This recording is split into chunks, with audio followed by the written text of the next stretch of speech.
military. We did things that nobody could have done. We did a great job. This term is blowing it away. It's blowing every term. There's never been a president that had a year like this, especially a starting year. And we should win based on that too, all things. But the 401k, so there's a policeman, and he comes up, and he was guarding me along with lots of other people. Sir, I want to thank you. What? My wife thinks I am the worst investor in the world. And for the last year, she thinks now I'm Warren Buffett. She said, you're smarter than Warren Buffett. You're a better investor than Mr. Warren Buffett, sir. I said, how's your 401k? It's doubled. It's going up. It's going up. I said, just relax. But 401ks are through the roof. Those are us. Those are the people. We have the highest stock market in history. 47 days out of 11 months. We have just a piece of the last month left for the first year. 47 days out of 11 months, we hit a new record. Well, we hit one last night. We hit another one today, I understand. But we hit one last night, a new record, brand new record. All exchanges, not just, Dow. Dow was up, but all of them. We have another record, that's the 47th time in 11 months that we've hit an all-time high. And the future, because we have more money coming into our country than any country has ever had by far. The record was about $3 trillion many years ago by China. We've got $18 trillion pouring into our country. You know why? Because of tariffs. Because if they build a factory, they don't have to pay any tariff. But if they make it in another country and they send it in, they have a very big tariff to pay. So they can't pay that tariff, so what they do is they come in and they're building. By the way, this is what China did to us for many years. It's just reversing it. Other than we have a great product. We were losing our product though. Tell you what, if I had lost this election, if you had Kamala, it's the same thing, Joe and Kamala, I call them equals. If you had Kamala come in, I believe that our country would have been Venezuela on steroids. I used to say that during the campaign. If I don't win, we're going to have Venezuela. So we have 18 trillion coming in. I think we could hit 20 trillion by the time the year is up, right? It's less than 1 year, 18 trillion. The record is $3 trillion. $3 trillion is a lot of money. 18 trillion is not even thinkable. That's all investment. That's building factories, that's building plants. You know how many car factories we have? Half of you guys are having car factories. Where you are, Louisiana is doing great. Georgia, right next to you, is doing great. Hello. Nice guy. All nice people. Actually, in this room, I can't see it. Is there anybody I'm supposed to dislike in this room? I think that a couple of people maybe didn't show up. There's only one that I really dislike. The same person that Mike gave up on, because there's something wrong with him. He's a sick person. But there's only one, really. The others, you just have to understand them. They have some problems too.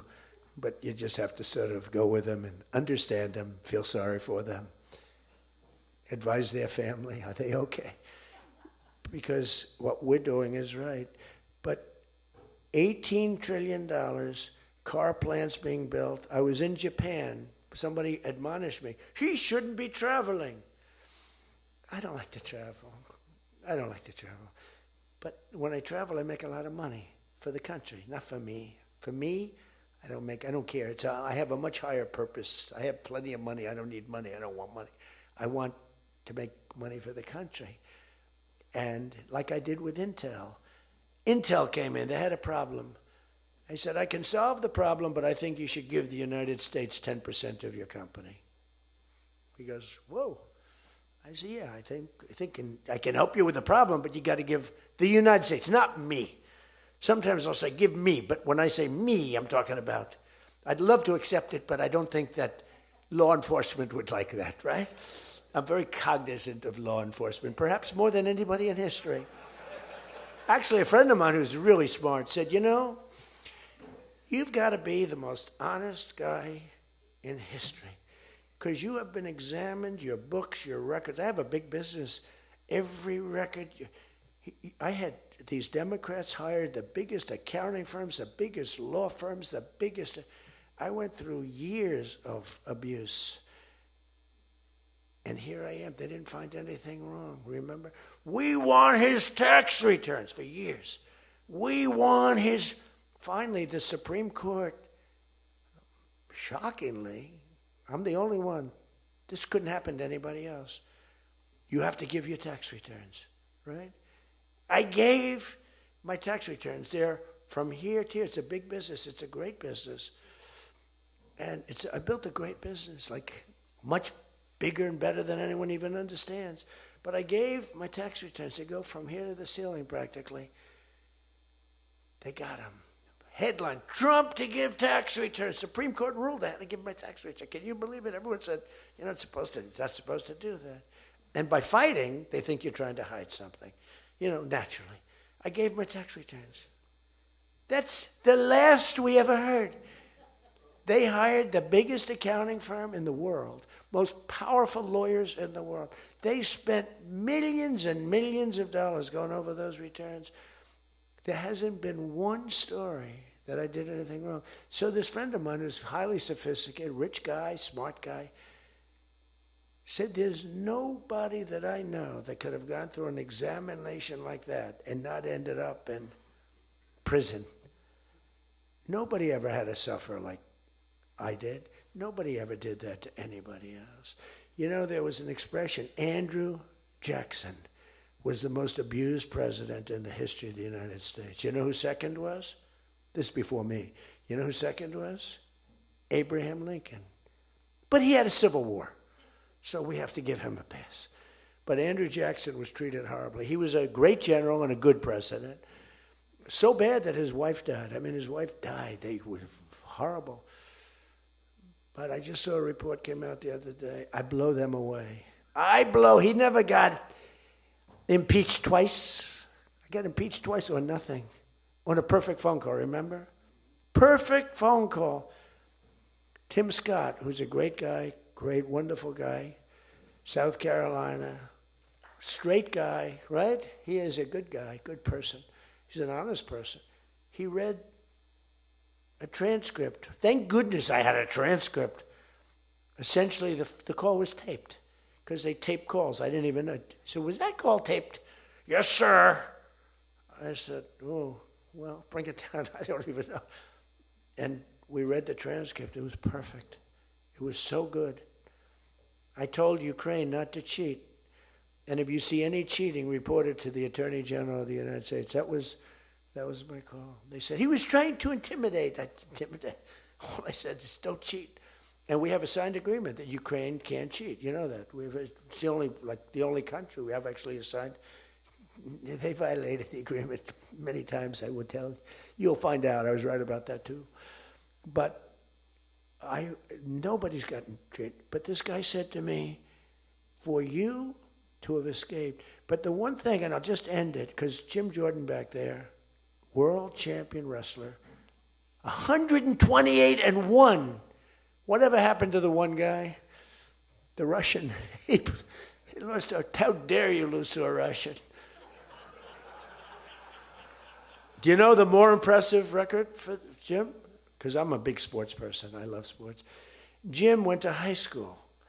As in high school, he was considered like the top wrestler. But he was undefeated in high school. Now, what that means is that as a freshman, he was beating seniors. Is that true? Were you actually undefeated? Seriously, were you undefeated in high school? That means as a freshman, he had to beat seniors, Steve. Nobody could, because there's such a difference between a freshman and a senior. To me, that's more impressive than anything. But I'm also impressed with his fight. Now we have to close the deal, Jim. We got to close the deal. Close that deal. I respect. I saw Jim, and the first time I met Jim, I looked at him and I said, tough-looking guy. But I noticed the ears, they were a little rough. They were a little bit of a rough. Some people would say a little cauliflower on that ear. I said, Jim, have you wrestled before? Yes, I did. where, was it Ohio State? Something like, he was an All-American at Ohio State. I said, yeah, I could sort of tell. I look at the ears and I can sort of tell. But have you had plastic surgery on your ears, Jim? No? Because they look better now than they did the first time. They've healed over the years. They've healed. Actually, now you're wrestling with probably much tougher people, the radical left lunatics, right?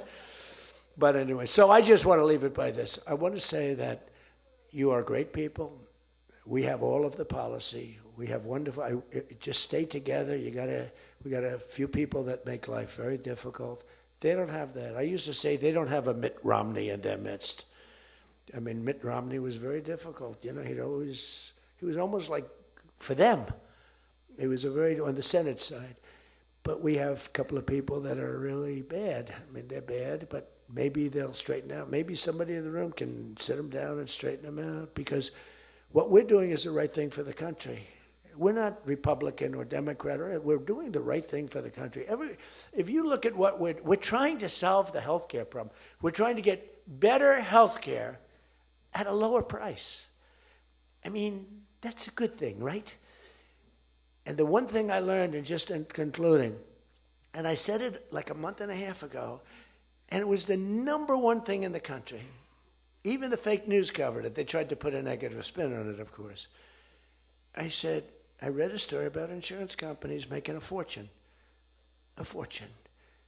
Their stocks were up 1,700%. Who invested recently in a stock that's up 17? And that's because the money that they're getting from Obamacare is massive. And the government generally. That means they're making a fortune. And as soon as that, because I have a natural, I don't want to say it again, but I have a natural business instinct. I do. I've always done things. I've done some things that people said you're crazy and I made a lot of money with. I've done a lot of things that were good. I have an instinct, right? Somebody said, he's got the best political instincts of any politician in 150 years. I said, no, I don't. I really don't believe I do. I think I have good instincts. I have common sense. But they said that it was a very complimentary statement, but I don't believe that's necessarily right. But I do have good policy. I have good common sense. And maybe they wheeled that into instincts. And I did become president, so can't be that bad. And I never did it before. Don't forget, I ran for president. I had a politician telling me very strongly, they said, sir, I've run for office 20 times and I've won 17.